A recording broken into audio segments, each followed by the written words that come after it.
직각의 회원 여러분 안녕하세요.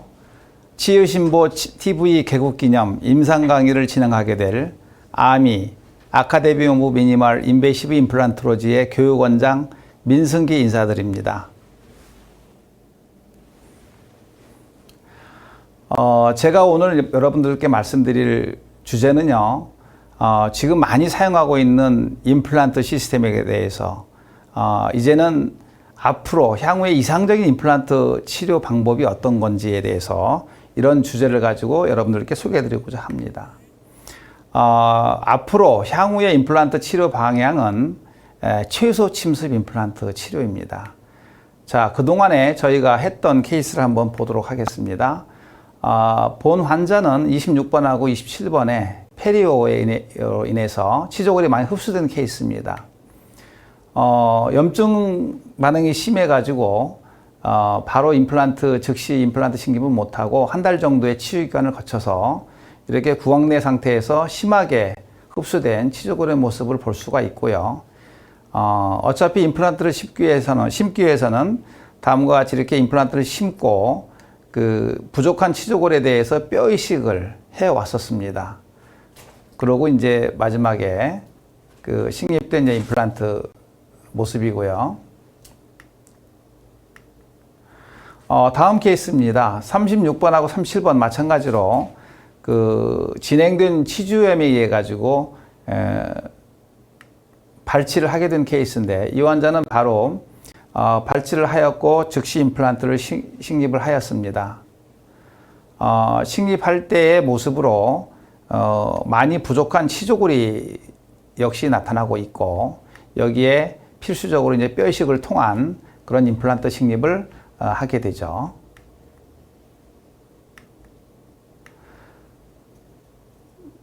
임플란트 치유가 되고 나서 보철물을 이제 장착한 1년 후의 모습입니다. 또 다른 케이스인데, 이 환자는 그 하악의 소구치와 구치부에 결손된 상태로 심한 치조골 흡수를 보이고 있는 상태입니다. 마찬가지로 플랩을 열고 임플란트 뼈 이식을 동시에 시작을 하였고, 임플란트 주변에 그러고 나서 치유를 시켰습니다. 엑스레이 소견이고요. 그렇지만 이런 성공적으로 임플란트 뼈 이식을 통한 임플란트 그 식립을 하였다 하더라도 결과적으로 보면은 1년 후에 보철 후에 장착 후에 1년 후의 모습을 보면은 이렇게 그 치조골이 다시 한번 내려가게 되고, 이로 인한 새로운 임플란타이티스가 형성이 되게 됩니다. 자, 대표적인 그 사이너스 그 그래프팅 테크닉이죠. 다음과 같이 이렇게 좌우에 심한 그 치조골의 흡수가 있는 환자입니다. 이렇게 레터럴 윈도우를 열어서 뼈 이식을 하게 되죠. 그러고 나서 이제 수루 엑스레이 사진인데, 자, 이러한 여러 가지 기존에 해왔던 오픈 서저리, 즉 치조골이 없는 상황에서 치조골을 다시 뼈 이식을 통해서 증축해주고 하는 방법들에 대해서 의문이 되곤 합니다. 즉 치조골량이 많이 부족한 경우에는 다음과 같이 통법에 의한 여러 가지 테크닉들에 의해서 우리가 치조골을 다시 재형성해 줄 수밖에 없었습니다.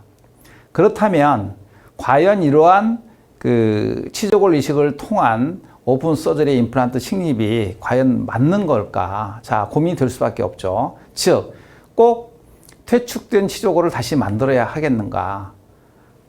다시 말씀드려서 골 이식을 하려면 많이 열어야 할 텐데, 그 다음에 수술 후에 환자가 받는 아프고 붓고 멍지고 하는 그런 고통에 대해서는 어떻게 할 거냐, 또는 치료 기간이 많이 그만큼 길어진다는 거 하고, 또 여기서 제일 중요한 거는 이러한 이 오픈 서저리를 통해서 받는 환자가 임플란트 식립에 관한 이 굉장한 실망감이 증대된다고 하는 이러한 큰 문제점이 결과적으로 발생될 수밖에 없죠. 그래서 앞으로의 임플란트 시스템은요, 이 최소한의 절개, 프렘리 서저리를 해야 되고, 미니멀 알베올라본 데미지, 우리가 호스트본에 대한 최소한의 손상만 있어야 됩니다. 그래야 리모델링 시간이 적어서 빨리 이 보철물 수복이 이루어질 수가 있고, 그 다음에 필요한 만큼의 부족한 치졸에 관한 최소한의 뼈 이식이 이루어져야 하는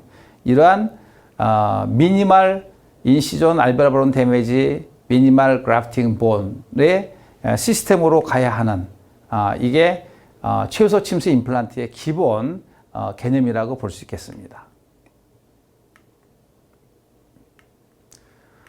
자, 최소 침수 임플란트를 통해서 한 케이스를 한번 보도록 하겠습니다. 보시면은 36번하고 37번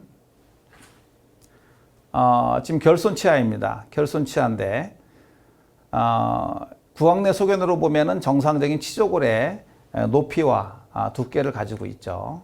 CT에서도 마찬가지로 충분한 골량을 우리가 확인할 수 있습니다. 먼저 간단하게 소프티슈 펀치를 이용해서 펀치아웃 해내고요. 그 다음에 매직 드릴을 이용해서 원 스트로크로 드릴링을 해냅니다. 그 다음에 이 바닥, 이 드릴 자체가 실린더 폼이기 때문에 이 바닥에 그 불충분하게 지금 남아있는 치조골이 있을 수 있어요. 그것을 이제 뎁스 드릴로 다시 한번 말끔히 정리를 하고요. 탭 드릴을 이용해서 나사선을 만들고 탭 드릴 사용하는 방법이죠. 그 다음에 임플란트를 이제 식립하게 됩니다. 이렇게 잇몸을 제끼지 않고 치조골 이식 없이 아주 정상적인 치조골 또는 뭐 약간의 골 흡수가 되거나 약간의 흡수가 된 그 고경이 있다 하더라도 이렇게 잇몸을 열지 않고서 미니멀 인시존 프렌디스 테크닉으로다가 시행할 수가 있는 겁니다. 자, 이 환자의 수루 엑스레이 사진하고 CT 모습이죠. 잇몸을 열지 않고 수술했음에도 불구하고 우리가 원하는 방향으로 정상적인 임플란트 식립을 확인할 수가 있고 CT로도 정확한 포지션 및 방향을 확인할 수 있습니다. 즉, 임플란트의 이제 패러다임이 바뀌었습니다. 임플란트 패러다임이 바뀌었는데 과거의 오픈 서저리에서 이제는 뼈 중심의 이 치조골 중심의 임플란트, 뼈 중심의 임플란트 시스템을 바뀌었다는 것이죠. 즉, 잔존하고 있는 치조골의 양에 관계없이 흡수된 치조골이나 골폭이 좁은 그런 치조골에 있어서도 이제는 충분하게 오픈하지 않고도 뼈이식과 임플란트 식립이 가능하다는 것이고, 두 번째가 이제 무절개술식, 즉 최소 침습이나 침습적인 방법으로 무절개술식을 통해서 할 수가 있고, 현재의 임플란트 패러다임은 발치 후에 이제 즉시 식립하는 방법으로 이제 진행이 되고 있죠. 그 다음에 마지막으로 보철 장착 시기도 이메데이트나 그 다음에 얼리 로딩으로 그렇게 진행을 하고 있습니다. 이러한 최소 침식 임플란트 식립을 위한 여러 가지 이제 조건들이 있을 수 있죠. 여기에 보시면 가장 중요한 게 최소 침습 임플란트를 할 수 있는 이 키트가 있어야 됩니다. 여기에는 드릴링 매직 키트가 있고요. 그 다음에 CMC 테크닉을 할 수 있는 사이너스 리프터, 그 다음에 BAB 테크닉을 구사할 수 있는 익스펜더가 있고, 그 다음에 옆에서 보시는 그림처럼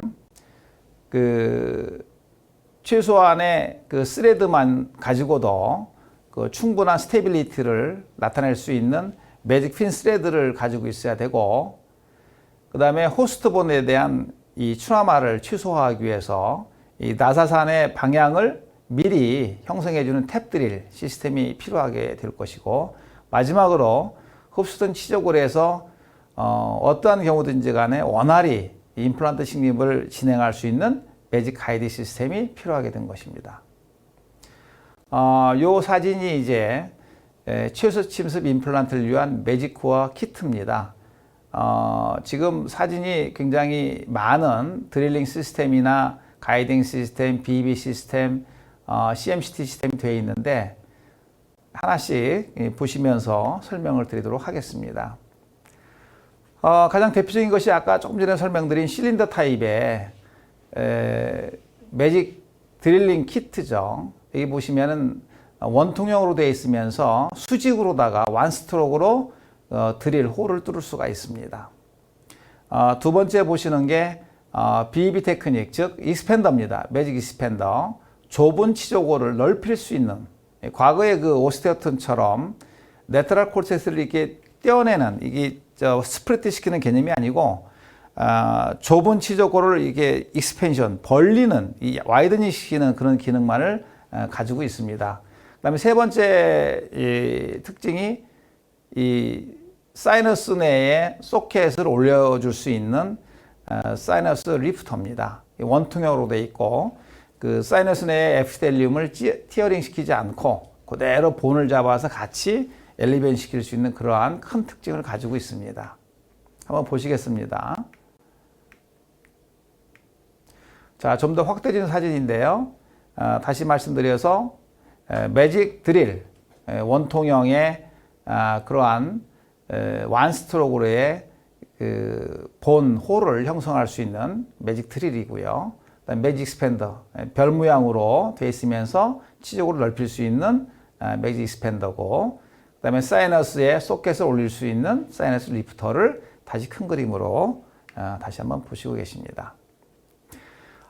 또한 이러한 그 매직 코어에 관한 매직 키트 이외에 이 최소 침습을 위한 테크닉들이 이제 소개가 됐습니다. 즉 매직 플랫닛 서저리에서의 새로운 도전인데, 보시면은 여기에는 CMC 테크닉과 BEB 테크닉이 있습니다. CMC 테크닉은요, 크레스탈 어프로치 위드 멤브레인 컨트롤 테크닉으로 사이너스 리프터를 이용한 그 사이너스 엘리베이션 테크닉이고, BEB는 본 익스펜전 앤드 밴딩 테크닉으로 좁은 치조골을 넓혀주는 와이드닝 테크닉입니다. 하나씩 잠깐 소개해드리면 이렇게 좀 더 자세하게 볼 수가 있습니다.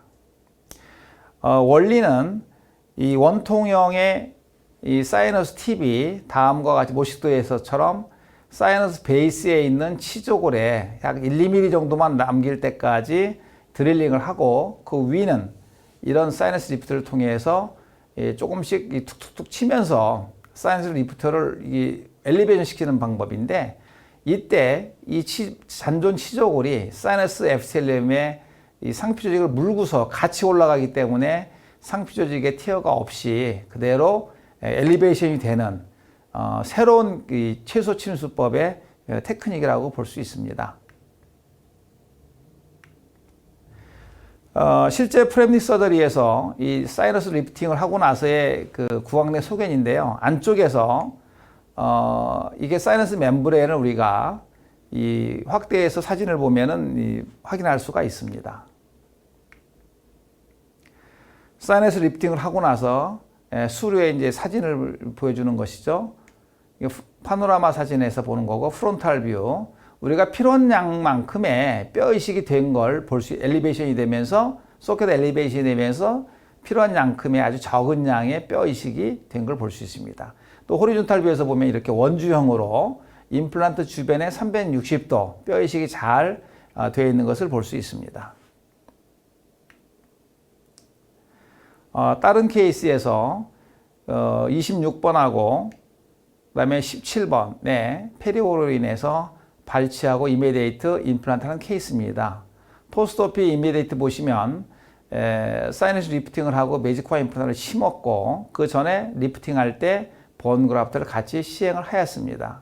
자, 1년 후의 모습이죠. 보시면은 픽처 주변에 사이너스의 본 그라프팅이 필요한 만큼 아주 훌륭하게 잘 리모델링 된 것을 볼 수가 있고, 픽처를 잘 고정시켜서 보철물이 올라간 것을 확인할 수가 있습니다. 다음 테크닉, 이 BEB 테크닉인데요. BEB 테크닉은 아까 종전에 설명드린 것처럼 별 모양의 그런 사이너스 익스펜더를 이용해서 이렇게 좁아진 골폭을 이니셜 드릴링만 하고, 그 다음에 리프터로다가 툭툭툭 치면서 익스펜전을 시켜줍니다. 그럼 별 모양으로 이렇게 와이드닝이 되는 것이 치조골이. 이때 바깥에 이 코티칼 본은 이 프랙처가 되지 않고 익스펜전이 됩니다. 이 별 모양의 그 리프터가 내부에 일어나는 그 압력을 바깥으로 밀지 않고서 응축압을 흡수함으로써 자기 스스로가 바깥으로 어떤 그 프레저를 일으키지 않습니다. 그러고 나서 이제 익스펜전이 돼서 충분한 넓이의 그런 임플란트를 식립할 수 있는 그러한 기본 개념을 가지고 있죠.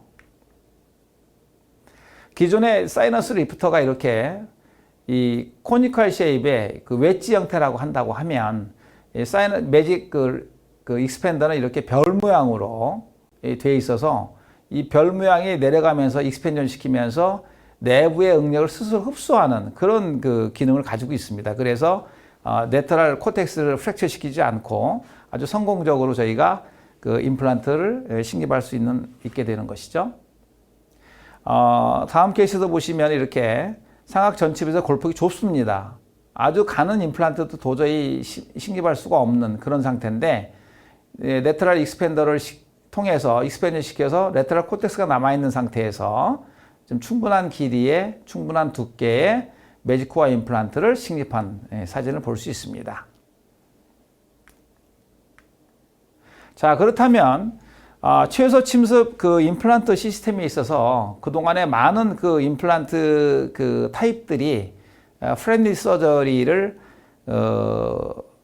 행해오고 있었습니다. 그렇다면 저희가 한번 비교해 본다고 하면 모든 그러한 임플란트가 프렌들리 서저리를 한다고 했는데, 자, 그렇다면 픽처의 식립 깊이 조절이 쉽게 가능한가? 저는 이제 공학과를 전공을 해서 수술만 주로 위주로 이제 한 근 30년 동안을 임플란트를 식립해 왔는데, 프렘니스를 통해서 본네벨 타입의 그런 임플란트 픽처를 식립할 때는 거의 대부분이 제가 예상한 깊이보다 항상 깊게 심게 됐었어요. 왜 그러냐면 얼마큼 이 프렘니스를 할 때 그 식립 깊이를 들어가는가를 우리가 확인할 수가 없어요. 뭐 다 이 뼛속에 묻히기 때문에. 그래서 이 프렘니스 서저리를 했을 경우에 식립 깊이 조절이 정말로 어려웠었습니다. 그렇지만 우리 매직코어 시스템은 완바디 시스템으로서 그 커프 파트하고 그 보철 파트의 어버 파트가 2mm 또는 커프 파트 길이가 정해져 있기 때문에 소프트 티슈의 두께만큼 우리가 계산을 해서 픽처 깊이를 원하는 만큼 충분하게 원하는 깊이만큼 식립할 수가 있는 큰 장점이 있는 것이죠. 두 번째, 경사진 치족을 해서의 프렘니스가 가능한가? 사실 기존의 그 본네벨 임플란트는 경사진 치족을 해서는 프렘니스를 할 수가 없었습니다. 다 심다 보면은 미끄러나게 되고 이 드릴링을 할 수도 없을 뿐더러 어려웠었죠. 그래서 어쩔 수 없이 열어서 나이프 엣지 같은 치조골을 좀 더 이렇게 판판하게 만든 상태에서 드릴링을 하고 이렇게 진행을 했는데, 저희 매직코어 시스템은요, 얼마든지 경사진 치조골에서 프렘니스가 가능합니다. 이건 조금 있다가 어떤 모식들을 통해서 다시 보면서 설명을 드리도록 할게요. 자, 흡수된 치조골 과연 가능할까요? 프렘니스가? 그렇지만 매직 가이드 시스템을 이용해서 얼마든지 예를 들어서 하악 같은 경우에는 맨디블라 캐날을 피해서 우리가 임플란트 식립을 할 수 있는 것이고요. 충분한 치조골을 찾아서 얼마든지 매직코어 임플란트를 식립을 할 수가 있습니다. 자, 특히 상악 구치부 같은 경우에 치조골이 많지 않은 경우에 저희가 임플란트를 식립하고 나서의 이니셜 스테이빌리티를 얻기가 굉장히 어려워요. 그렇지만 매직코어는 사각나사인 핀스레드를 가지고 있기 때문에 초기 고정력이 굉장히 우수합니다. 그래서 한두 스레드, 픽처의 한두 스레드만 잔존 치조골에 이렇게 식립이 되어 있어도 작게는 25N, 크게는 35N 이상의 충분한 이니셜 스테이빌리티를 가질 수 있어서 다른 임플란트보다도 굉장히 우수한 그러한 큰 장점을 가지고 있습니다. 자, 힐링 어봇을 연결할 것인가? 이것도 다른 시스템에 대해서 차별화된 건데, 매직코어는 완바디 시스템으로 이미 연결이 돼서 인터널, 익스터널 타입의 리텐션 폼도 얻을 수 있고 큰 장점을 가지고 있죠. 보철적인 문제에서도 익스터널 타입 임플란트 가능가? 매직코어는 컴바인 타입입니다. 인터널하고 익스터널. 그래서 얼마든지 익스터널 타입의 이 보철에서의 큰 장점도 가질 수 있는 그런 큰 특징을 가지고 있습니다. 자, 여기서 설명을 드릴게요. 자, 지금 이 사진은 그 흡수된 치조골입니다. 지금 링괄 쪽은요, 이렇게 흡수가 좀 덜 돼서 비교적 치조골이 남아 있는데, 바칼 사이드를 보면 굉장히 페리오나 어떤 문제점에 의해서 아주 흡수가 많이 이루어진 그런 케이스를 볼 수 있어요. 자, 여기서 우리가 일반적으로 보면은 이 본네벨 임플란트는 크레스탈 쪽은 얇은 쪽을 좀 더 이렇게 삭제를 하고 나서 좀 더 넓은 평평한 쪽에서 치조골을 얻어야만 임플란트 식립이 가능하죠. 그렇지만 매직코아 시스템은 여기 보시면 커프라고 하는 이러한 뼈와 또는 잇몸이 닿을 수 있는 이러한 그 길이를 조절할 수 있는 그 안에 중간대가 있어가지고 요 치조골이 좀 더 흡수가 심해서 길면은 뭐 2mm짜리, 3mm짜리 또는 4mm, 5mm까지 선택해서 커프를 선택해가지고 맞는 길이의 그런 임플란트 픽처를 우리가 선택할 수가 있습니다. 아울러서 이 어버파트, 보철의 상부에 붙어 있는 어버파트는 그대로 잇몸 안에 얼마든지 그 일부는 묻히고 일부는 밖으로 노출이 돼서 익스터널 타입의 보철을 설정할 수 있게끔 그렇게 형성이 되어 있고요. 이렇게 경사진 치조골 해서 얼마든지 이 매직코아 임플란트는 식립이 가능하다는 얘기입니다. 한번 케이스를 보시도록 하겠습니다. 지금 46번 하고요. 47번 이 페리오로 인한 모빌리티로 인해서 발치하고 이미디에이트 임플란트를 심었습니다. 그래서 1년 후 이제 심고 나서 2달 후에 보철을 했고요. 보철 위에 올라갔습니다. 자, 보철이 올라간 상태에서 잇몸이 치조골의 잇몸이 이렇게 잘 형성이 되어 있고요.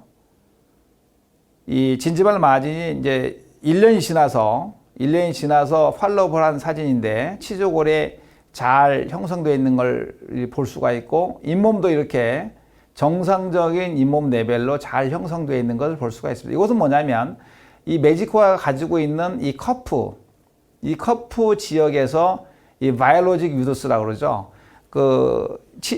페리오 커넥티브 티슈 존이 아주 굉장히 단단하게 잘 실링이 되어 있는 걸 볼 수가 있어요. 이러므로써 환자가 나중에 어떤 뭐 이솔질이라든지 어떤 관리가 참 굉장히 편하죠. 그러한 추가적인 장점도 가지고 있습니다. 다음 케이스를 한번 보실게요. 43, 44, 45, 46번의 이 결손 환자입니다. 자, 보시면은 이렇게 구황내 소견으로 치조골이 많이 흡수가 되어 있고 오랜 동안 방치해 놨기 때문에 이 협측으로도 굉장히 치조골이 많이 흡수가 되어 있는 케이스예요. 뭐 기존의 그 임플란트 시스템으로 만약에 종전의 클래식한 방법으로 이걸 한다면 여기를 이렇게 열어서 절개가지고 열어가지고 바깥쪽에 뼈 이식을 하고 GBR 테크닉을 하고 이걸 한 4개월 동안 묻어놨다가 나중에 치조골이 만들어지면 임플란트를 심었어야 됐었을 겁니다. 그렇지만 본 매직코아 시스템을 통해 가지고 가이드 시스템을 통해서 하방에 있는 잇몸 하방에 있는 정상적인 그 치조골의 그 위치와 방향을 설정을 합니다. 자, 여기서 엑스레이 한번 보실게요. 우리가 구황내에 그 가이드 핀을 꽂고서 이렇게 파노라마 상하고 3D 그 엑스레이 사진을 가지고서 어떤 방향하고 패스를 정확히 알 수가 있죠. 치조골이 흡수가 되어 있기 때문에 자, 43번은 골폭이 좁고요. 그렇지만 충분한 방향이 형성이 되어 있습니다. 44번, 45번, 46번을 갈수록 이 맨드블라 캐널과의 이 근접성이 가까워졌어요. 그래서 링괄 쪽으로 약간 치우쳐서 임플란트 이 가이드핀을 설정을 했고 이쪽 방향으로 임플란트를 심을 계획입니다. 이러한 위치와 그 다음에 어떤 그 방향에 대해서 정확하게 가이드핀을 매직 가이드를 통해서 우리가 이 엑스레이를 보면서 정확한 방향과 패스를 정할 수가 있는 것이죠. 저희가 처음에 지적한 방향대로 가이드핀에서 지시한 방향대로 그대로 임플란트를 식립을 하게 됩니다. 이제 그건 뭐냐면 그 임플란트의 매직 가이드 드릴이 실린더 타입으로 되어 있어서 가이드 핀을 이렇게 물고서 같이 드릴링을 하기 때문에 그 방향 그대로 우리가 설정한 방향 그대로 드릴링이 될 수밖에 없어요. 이제 그 상태에서 가이드 핀을 제거하고 드릴링을 하고 이렇게 이 원하는 그 길이와 두께 픽스를 선정해서 이제 식립을 하게 됩니다. 그래서 43번, 44번, 45번, 46번. 46번은 이 맨디블라 캐날에 설측으로 지금 설정되어 있는 걸 볼 수 있습니다. 그렇죠? 아주 안전하고 너브의 데미지가 없이 저희가 성공적으로 이렇게 임플란트를 식립할 수가 있는 것이죠. 전부 다 플랩리스 서저리고 미니멀 인시전을 했습니다. 여기서 보시면은 이렇게 협측이 골 흡수가 되어 가지고 약간 그 흡수가 된 경사진 치조골이라 하더라도 얼마든지 매직코어의 그 커프라고 하는 바이올릭 위드스가 있는 파트를 이용해서 건전한 치조골과 잇몸의 그러한 그 힐링 그 패턴을 우리가 가져올 수 있는 겁니다. 자, 마지막으로 최소 침수 임플란트 식립을 위한 매직 키트에는 매직 가이드가 있습니다. 매직 가이드 방금 전에 보셨죠? 이 매직 가이드에 대해서 설명을 해보도록 하겠습니다. 37번 미싱이죠. 이 환자에 대한 가이드를 하기 위해서는 지금 저희가 그동안에는 참 많은 이 실수를 해왔는데 항상 우리가 크레스탈 쪽에서 가운데에다가 우리가 홀을 파고서 임플란트를 심었어요. 근데 치아는 루트하고 이 크라운의 방향이 약간 이렇게 좀 커브가 되어 있습니다. 그래서 루트가 정상적으로 크레스탈의 하방으로 똑바로 내려갔다 하더라도 이 크라운 쪽은 약간 설측으로 기울어져 있는 게 맞는데 임플란트는 스트레이트죠. 그래서 방향이 정상적인 크레스탈 그 정상보다도 약간 링괄 쪽에서 접근이 돼야 사실은 정확한 치조골의 중앙에 위치하게 됩니다. 이것을 가이딩 핀을 통해서 저희가 알게 되었죠. 자, 보시면은 자, 파노라마상이고 자, CT에서 방금 자, 3면을 보시면 이렇게 링괄 플레이트에 평행하게 이 가이딩 핀이 설정된 것을 볼 수가 있습니다. 아까 링괄 쪽에서 들어가게 되죠. 그러면 요 가이딩 핀을 물고서 드릴링을 하고 그대로 임플란트를 식립을 하게 되죠. 그러면 3D CT에서 다시 한번 확인해 본 결과 링괄 플레이트에 평행하게 아주 정상적인 임플란트 식립이 성공적으로 된 걸 볼 수 있어요. 그렇지만 과거에는 우리가 항상 크리스탈 쪽에서 심어왔기 때문에 만약에 크리스탈 쪽에서 이거 심게 되면 임플란트가 이렇게 방향을 잡고서 식립이 되어 있었을 거예요. 이해가 되시죠? 이러한 것들이 가이드핀을 통해서 좀 더 정확하고 아주 명확하게 그 임플란트의 방향과 패스를 정할 수가 있는 겁니다. 성공적으로 할 수가 있죠. 아주 편리하게. 자, 다른 케이스를 한번 보도록 하겠습니다. 36번과 37번이 지금 미싱된 환자인데 여기 과거에 이제 잘못된 위치에 임플란트가 들어가고 이제 페일이 와서 이게 치조골이 많이 녹았습니다. 자, 이런 케이스 저희가 어떻게 접근해서 성공적인 임플란트를 할 수 있을까요? 보시면 발치를 익스플란트를 해내고요. 이 환자는 35번 치아도 많이 흔들렸기 때문에 어차피 호플리스에서 같이 발치를 했습니다. 이미디에이트로 지금 임플란트를 할 계획인데 여기에 이제 가이드핀을 꽂고서 저희가 원하는 방향과 원하는 위치로다가 선택이 됐는지를 한번 확인해 보는 겁니다. 자, 파노라마상이죠. 뭐 5번 치아에 발치된 데는 정확히 발치창에 심으면 되는 것이고 6번과 7번은 그동안에 기존에 있던 임플란트가 잘못된 위치에 있었기 때문에 보시면은 이렇게 메지알 쪽하고 디스탈 쪽에 위치하고 지금 가이드핀을 위치를 했습니다. 그러고 나서 CT를 찍어보면 정상적인 레벨의 본 하이트하고 그 다음에 패스를 볼 수가 있습니다. 그래서 35번하고 36번에 가이딩 핀이 지적하고자 하는 방향으로 임플란트가 심어졌고 37번은 아직 그 이니셜 그 토크가 주어지지 않은 관계로 임플란트 식립을 나중에 하기로 다시 미뤘습니다. 그래서 성공적으로 이렇게 그 맨디블라 캐널에 아주 근접해 있는 치조골이라 하더라도 링괄 쪽으로 우리가 방향과 패스를 설정해서 프렘리스로 그 얼마든지 성공적인 임플란트를 식립할 수가 있다는 것이죠. 또 다른 케이스입니다. 보시면은 이게 46번이고 47번이 미싱입니다. 48번이 지금 미싱된 에어리어로 상당히 경사지게 지금 치우쳤는데, 결과적으로 보면은 36번은요 비교적 괜찮아요. 높이가 파노라마상에서도 괜찮은데, 자 37번은 어떻게 할 겁니다. 37번 이렇게 지금 뼈가 없어요. 어떻게 할 겁니까? 자 보시면은 CT에서 36번은 높이와 골폭이 비교적 괜찮습니다. 그런데 37번은 거의 5mm 정도도 안 나와요. 맨디블라 캐널이 바로 밑에 있습니다. 물론 이제 8번은 이제 발치를 한다 하더라도 그렇게 되죠. 그렇지만 매직 가이딩 시스템을 통해서 6번과 7번의 정확한 위치를 잡을 수가 있습니다. 자, 먼저 6번이죠. 가이드핀을 꽂고서 CT를 찍어 봤을 때 우리가 원하고자 하는 방향과 패스가 정해졌어요. 뭐 드릴링 충분히 가능하고 임플란트 심었습니다. 식립이 됐죠. 가이드핀을 꽂고서 구황 내 사진을 볼 수가 있고요. 자, 7번 보겠습니다. 보시면은 이렇게 5mm도 안 되기 때문에 이 캐날 쪽으로 중앙부에 심을 수가 없고 설측으로 약간 치우쳐서 이렇게 식립을 하게 됩니다. 그렇게 되고 가이딩 핀이 정확하게 방향과 패스가 맞았기 때문에 드릴링을 해서 우리가 원하는 방향대로 임플란트를 식립을 하게 됩니다. 5.5 곱하기 7mm 커프 2짜리의 매직코어 임플란트를 성공적으로 식립을 하게 됐죠. 그래서 파노라마상하고 이제 8번 발치한 사이트가 보이고 있고요.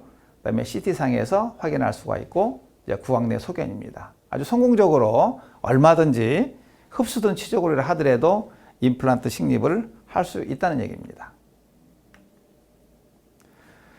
자, 매직핀 스레드입니다. 매직핀 스레드 굉장히 우수한 그런 고정력을 나타내는데, 이건 사각나사로 되어 있고 0.1mm의 두께에 0.9mm의 인터 스레드 간격을 가지고 있어요. 스레드와 스레드 사이가 0.9mm입니다. 그래서 이 충분한 양의 치조고리 안에 이 손상 없이 드릴링이 되고 태핑이 되기 때문에 손상 없이 치조고리 이렇게 박히게 되어 있는 현상이 되는 것이죠.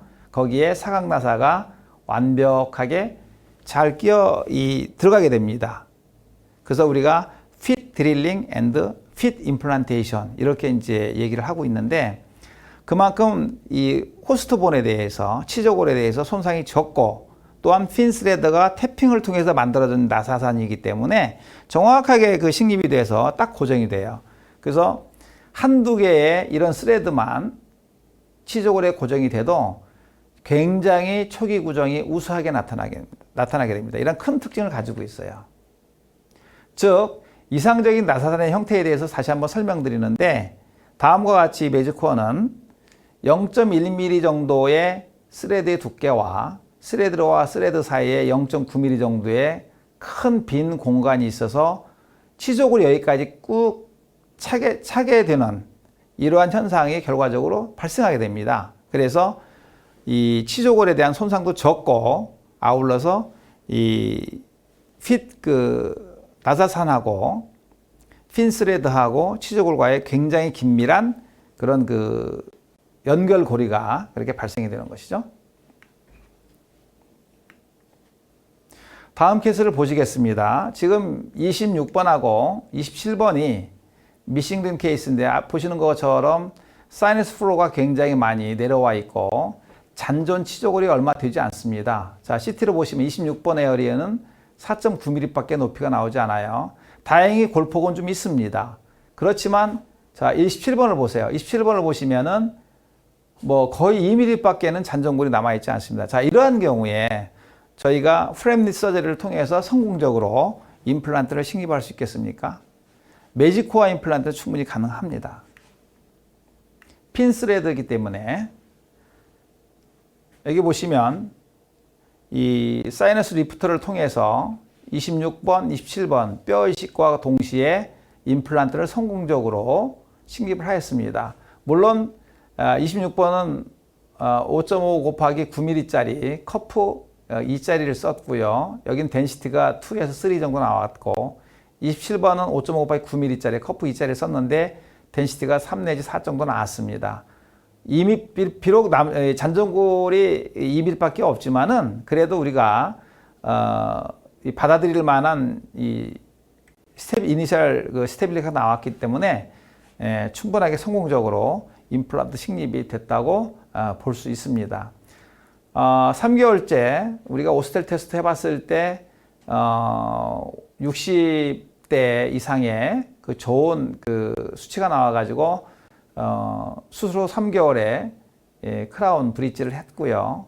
14개월이 지났을 때의 모습입니다. 보시면은 치조골이 이렇게 형성된 것을 볼 수가 있고 27번도 마찬가지로 새로운 리모델링 과정을 통해서 새로운 치조골이 형성된 걸 볼 수 있고 성공적인 보철물이 장착이 돼서 사용이 되고 있는 것을 확인할 수 있었습니다.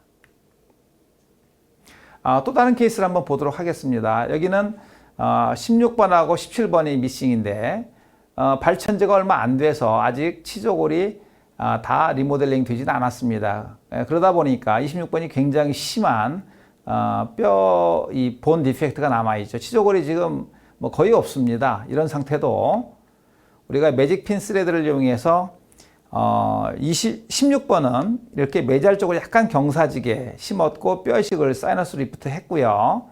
17번은 비교적 원활하게 본 그라프트를 하고 임플란트 식립을 했습니다. 26번은 이렇게 CT에서 보시면은 5.5 곱하기 11mm를 식립을 했는데 비교적 그 파라탈 사이드로 뼈가 좀 남아있는 그런 쪽을 이용해서 핀 스레드를 충분하게 고정이 될 수 있게끔 해서 방향을 잡아서 임플란트 식립이 되었고 17번도 마찬가지 파라탈 쪽으로 좀 치우쳐서 임플란트 식립이 된 것을 볼 수가 있습니다. 구강내 소견이고요.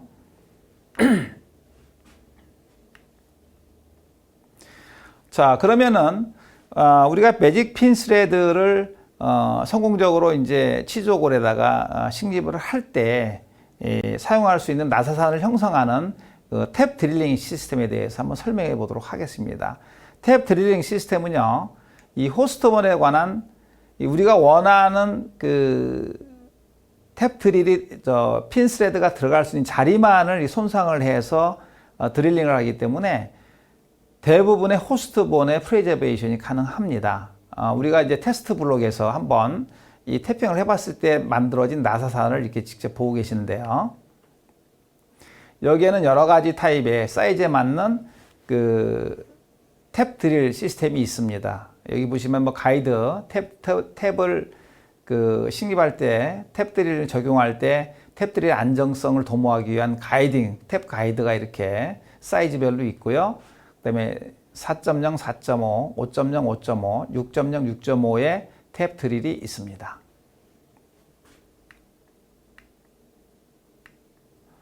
즉, 탭 드릴링 시스템은요, 뼈 이식에 대한, 뼈 손상에 대한 그 조건을 최소한으로 해주고, 그렇다면은 본 리모델링 과정이 좀 더 최소화되기 때문에 얼리 힐링이 될 것입니다. 그래서 얼리 로딩 또는 이미디트 로딩을 충분하게 가능하게 만드는 하나의 이유가 되는 것이죠.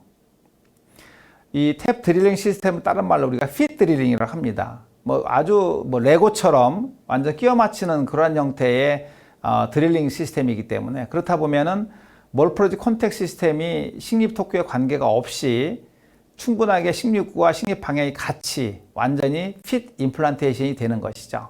즉, 이 호스트본은 이 골폭이 적다 하더라도 이 픽스처의 바디 부분만 정확하게 드릴링이 돼서 이 홀링이 뚫리게 되는 거고 핀 스레드가 있는 나사산은요, 이 호스트본이 그대로 다 남아있게 됩니다. 그만큼 골폭이 좁은 상황에서도 우리가 원하고자 하는 사이즈의 임플란트 식립이 충분히 가능한 것이죠. 이에 대한 큰 장점이 있습니다.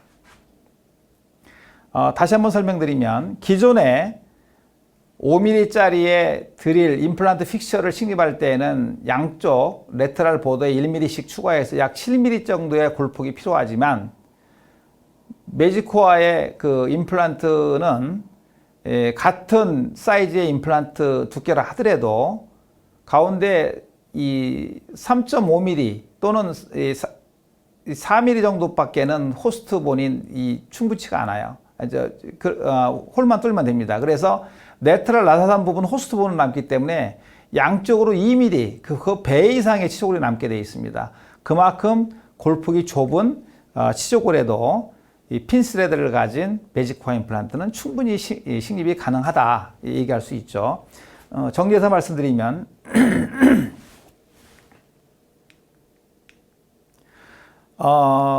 직경 4 내지 4.5에 내경은 최대 2.9mm 밖에는 되지 않습니다. 매직코어의 그 바디가. 그래서 최대한 뭐 3.5 이상, 4.5 이상만 되면 4.0의 임플란트 식립이 가능한 거고요. 5.0이나 5.5의 내경은 3.4밖에, 4mm 밖에 되지 않아요.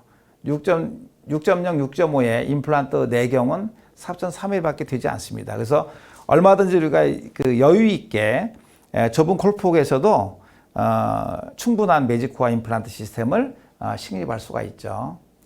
한번 간단하게 이상에 말씀드린 것들을 종합해서 그 매직코어 시스템이 이 최소 침습 방법으로 그 사용되어서 그 임플란트 식립을 하는 과정을 한번 동영상으로 시청하시겠습니다.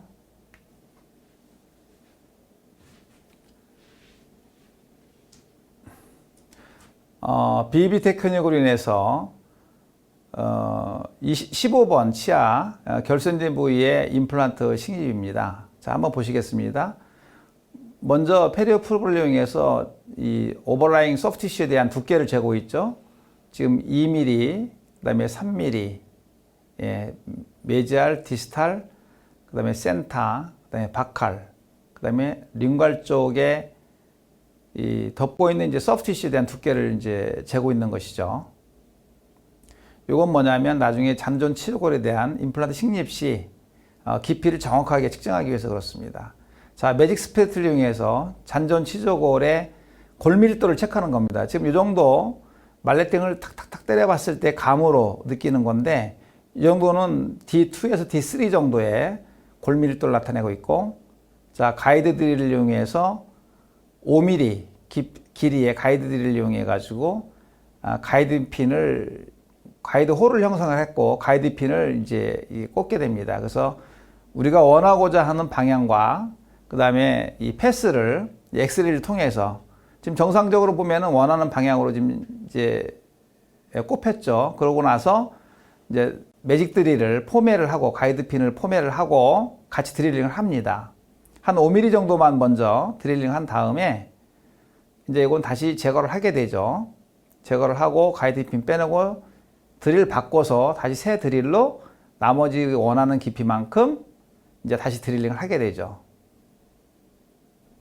이건 이제 실린더 타입으로 되어 있기 때문에 가운데 코어가 남을 수 있습니다.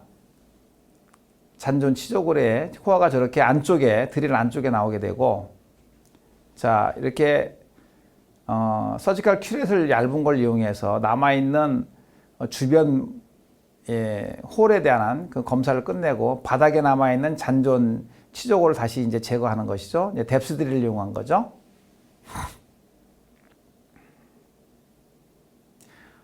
이 환자는 그 사이너스 그 플로어 내에 그 코티칼 부분이 단단하기 때문에 그 BB 그 익스펜더를 이용해 가지고 약간 이 소켓 플로어 베이스 쪽을 지금 약간 들어 올리는 겁니다. 드릴링을 해서 충분히 했는데 좀 더 깊이를 확실하게 확보하기 위해서 BB를 해서 올렸고, 그 다음에 이제 탭 드릴링을 한 것이죠. 스레드의 형태만 지금 이 안에서 만들어준다고 볼 수 있고요. 로우 스피드로 이제 이루어지는 것이고, 다시 이제 제거를 하고요. 자, 이렇게 제거를 하고 나면 이제 픽스처를 식립할 수 있는 모든 그 준비가 끝난 거예요. 그래서 이제는 준비된 이제 픽스처를 이제 식립하면 된다. 이렇게 처음에는 이제 이 스레딩이 돼 있기 때문에 손으로 이렇게 심어도 임플란트가 저렇게 손으로 이렇게 촉이 고정이 됩니다. 근데 태핑을 우리가 보통 한 70, 80% 정도 하기 때문에 마지막은 이제 손가락 힘으로도 안 되죠. 그럼 나칫을 이용해서 이 고정을 하게 되죠. 자, 우리가 원하는 길이만큼 충분히 넣을 수가 있는데, 요거는 이제 소프티시의 두께도 알기 때문에 서브 진제발 0.1mm까지 넣게 됩니다. 자, 35N 이상 이니셜 토크가 나오죠. 그러고 나서 이제 카버 스크류를 승립하게 됩니다. 그러면 이제 끝나게 된 거죠. 약간 그 사이너스 프로를 뚫고서 픽처가 식립된 걸 볼 수 있습니다. 사실 이걸 그냥 시리즈로 계속 이렇게 한 번에 한다고 하면은 채 5분이 안 걸립니다. 이 정도로 굉장히 심플하고 또 트라우마가 적었기 때문에 환자가 받는 느낌이나 수술 중에 받는 그 느낌도 그래요. 굉장히 안정적이고 편안하시고 수술이 끝나고 나서 뭐 붓거나 브리딩이 없기 때문에 뭐 페인 같은 게 거의 없어요. 그래서 환자가 느끼는 만족도는 아주 우수하고 정말로 이럴 줄 알았으면 임플란트를 내가 이제까지 안 하고 왜 이렇게 망설였는가.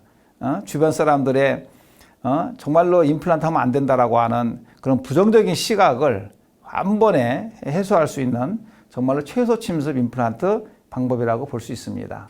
다음 환자를 한번 보시겠습니다. 이제 16번, 17번 미싱 환자인데요. 16번은 심한 폐렴으로 인해 가지고 잔존 치조골이 이렇게 파라탈 쪽에만 좀 남아 있습니다. 한 8mm 정도. 골프는 뭐 비교적 괜찮은데 이 환자도 발치를 하고 이미디에이트 임플란트를 시행을 했습니다. 보실 때 보시면은 가급적이면은 그 16번은 이제 파라탈 쪽으로 좀 더 치우쳐서 임플란트를 식립이 됐고 17번은 이 박할 쪽으로 치우쳐서 임플란트가 식립된 걸 볼 수 있습니다. 이제 구황내 소견이고요. 이렇게 여기 보면 소켓 리프팅을 통해서 뼈 이식도 같이 이행이 된 걸 볼 수 있죠. 발치창을 통해서 쉽게 임플란트가 이루어졌고 17번은 이 프랩리스를 통해서 임플란트를 식립을 하였습니다. 자, 요거는 이제 다른 관점에서의 이제 이 매직 포스트에 관한 문제입니다. 자, 이런 경우 요즘 많이 볼 수 있죠. 본네벨 임플란트에서 심고 나서 보통 5년 또는 7년 오랫동안 사용하시다 보면은 과하중이나 여러 가지 원인에 의해 가지고 임플란트 픽처 상부가 이렇게 찢어지는 경우가 많이 발생할 수 있어요. 물론 이제 스크류 루즈닝이나 그런 어떤 그 염증 반응도 미리 와서 페리 임플란타이티스 같이 동행하고 있었겠지만은 지금 CT에서의 사진이고요. 예, 구황내 소견이고 완전 묻혔는데 제거를 했습니다. 그래서 뼈 이식을 했고 정말로 나사가 풀어지고 그다음에 픽처가 찢어지고 이 환자를 보시면은 제가 오랫동안 팔로우했던 환자인데 14년에 이제 본네벨 임플란트를 심었고 괜찮았습니다. 3년 지나고 나서 약간 페리 임플란타이티스에 의한 본네벨이 이렇게 흡수가 되기 시작하더니 1년 지나서 내려오고 약간 이 46번의 디스탈 쪽에 이제 픽처가 이제 크랙이 오기 시작하고 결국은 깨졌습니다. 엑스레이에 보일 정도로. 환자가 계속 뭐 차일피리 미루다가 1년 후에 오셨어요. 보니까 완전히 다 날아갔습니다. 이렇게 이 모든 임플란트, 본네벨 임플란트는 결과적으로 어떤 원인에서는 모르겠지만 계속적으로 지속적으로 작용되는 어떤 그 자극에 의해서 이제 피로골절이 발생을 하게 됩니다. 이러한 문제점들을 충분하게 이제는 예방하고 해소할 수 있겠다. 즉 스크류 루징도 없고 임플란트 픽처가 찢어지는 것도 방지할 수 있겠다 하는 것이 이 매직 포스트입니다. 그동안에 이 픽처의 매직코어의 어떤 그 장점과 최소 침습 임플란트 식립을 위한 여러 가지 조건이 마련이 됐다고 하면 그 다음에 오버파트가 있는 매직 포스트에 있어서는 굉장히 강한 헤드 모양을 가지고 있고 인터널하고 익스터널 타입의 컴바인 타입의 그 보철 구조물을 형성할 수가 있습니다. 즉 인터널 쪽은 이렇게 인터널로 이렇게 그 어버 파트를 연결을 해서 고정을 하고 크라운 파트에서 이렇게 고정을 다시 하나의 페럴 이펙트죠. 우리가 꽉 끼워 맞추는 그러한 컴바인 타입의 연결 구조를 가지고 있기 때문에 절대 이 매직 포스트는 찢어지거나 그다음에 스크류 루즈닝이 거의 발생이 되지 않습니다. 그래서 향후의 임플란트도 이러한 그 기존의 임플란트의 약점을 보완하고 발생이 되지 않는 예방적인 그런 시스템으로 가야 되는데 그런 관점에서의 매직화는 매직 포스트라고 하는 이런 아주 굉장히 강건한 그 어버파트 구조를 가지고 있어서 환자가 나중에 임플란트 식립 후에 관리도 굉장히 편하고 그 다음에 정상적인 그 잇몸 형태를 좀 전에 보여드린 그 슬라이드처럼 그 정상적인 형태의 그런 잇몸 형태도 유지할 수 있는 그런 큰 장점을 가지고 있다고 볼 수 있겠습니다.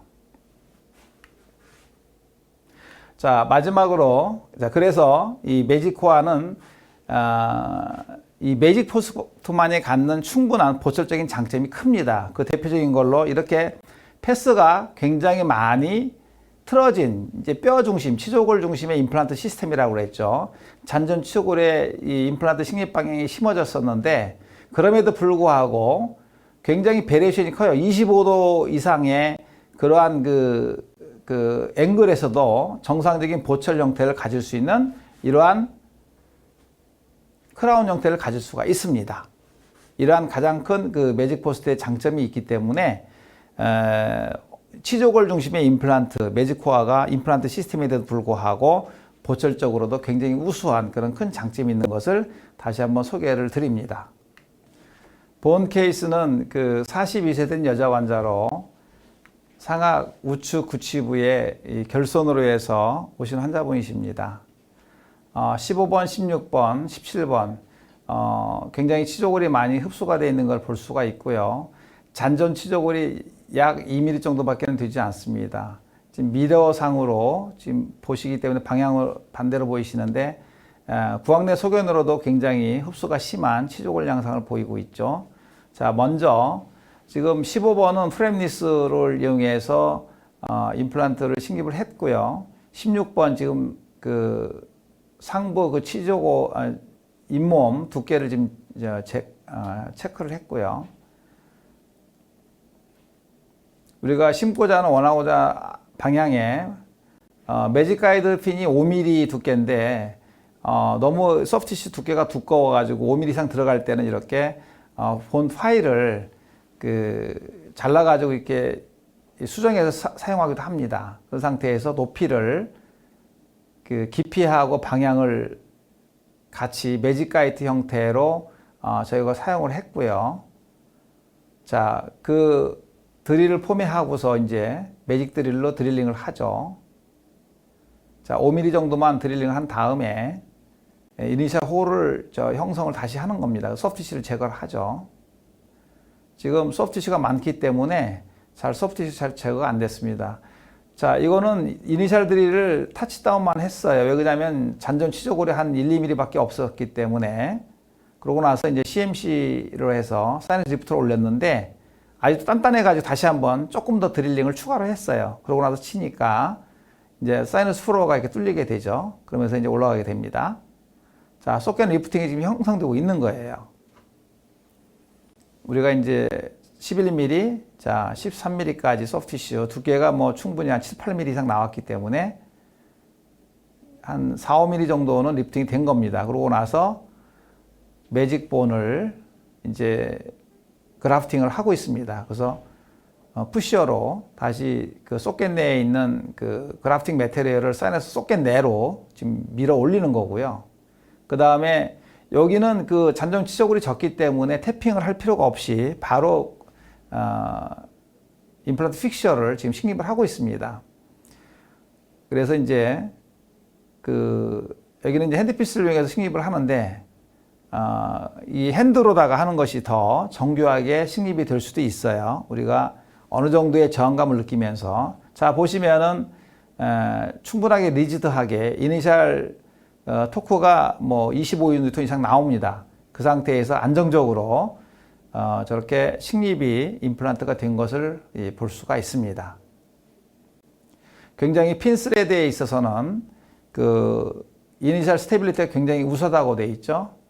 그래서 우리가 원하는 방향의 그러한 임플란트 주변에 뼈 이식이 잘 된 걸 확인할 수가 있고 성공적으로 임플란트 픽셔가 잔존 치조골이 2mm밖에 안 되었지만은 성공적으로 식립이 된 것을 확인할 수가 있습니다. 이상으로 최소 침습 임플란트에 관해서 임플란트 식립에 관해서 이론적인 배경하고 임상 증리에 관해서 간단하게 소개해 드렸습니다. 대단히 감사합니다.